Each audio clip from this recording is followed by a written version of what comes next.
Mike Breen, Walt Frazier, Oh yeah. 25 years together. 25 years together. MSG broadcasters. A delight for us. You see Mike Breen. Come on, man. He's a national treasure out here. ESPN, ABC putting him out there. He's been through, the Mark Jackson, Jeff Van Gundy tandem of broadcast on ESPN and ABC. Now he has to go. He almost went through the driest spell of all time with Doris Berg and Doc Rivers. That would have been the most horrendous championship broadcast ever, especially when you compare, being alongside Walt Clyde Frazier. And here's what Mike Breen had to say, being along about his relationship with Walt Clyde Frazier and how Last much he year, right? cherished.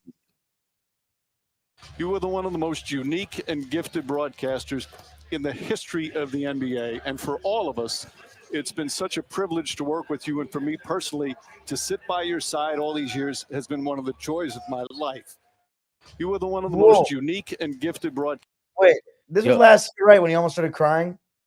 yeah, That was last season. I remember that. That was very right. touching, man. Because Breen, he's like a Knicks fan from that time. You know what I mean? So when he was sitting next to Mark and JVG all these years, it feels like he's talking to an equal. But when he's talking to Clyde and he's broadcasting, he's like he's talking to a superior. And I think that's really interesting to see that. And I don't blame him. I mean, that's Clyde Frazier. He could have said player instead of broadcaster, and it still would have been valid.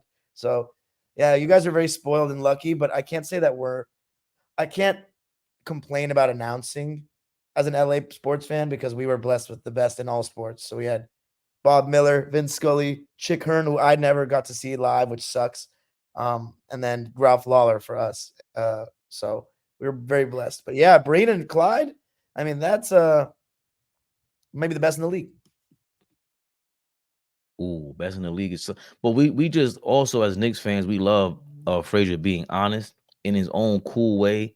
Like he'll just talk about he'll casually mention what's the guy Oubre who was out by getting hit by a bike or whatever he was saying he was on his bike. He was just like, hey, wasn't this guy just out but hit by a car on a bike? I'm like, he on a bike riding? He's back so soon. I wonder what happened with that. It's just so old school, casual, drop off some real information. And he's from the old school Frazier. The way he talks about his past, the way they respect Willis Reed. And you're right.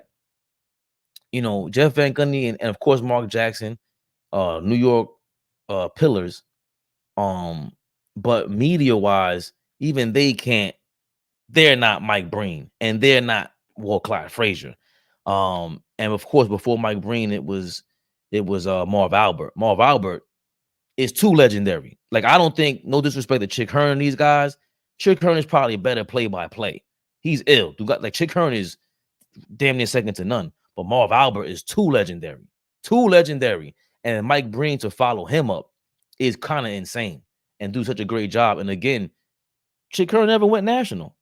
Mike Breen is New York and going national. So, of course, respect to Chick Hearn. God bless. And him and his family, of course. But this is amazing. 25 years of these guys. Definitely got to cherish them and salute them because obviously the older we get, we take things for granted. I'm seeing a lot of people take things for granted. They don't know what 25 years of nothing is. You haven't even wiped your ass for 25 years properly. These kids out here, let alone call a game for 25 years. That's amazing.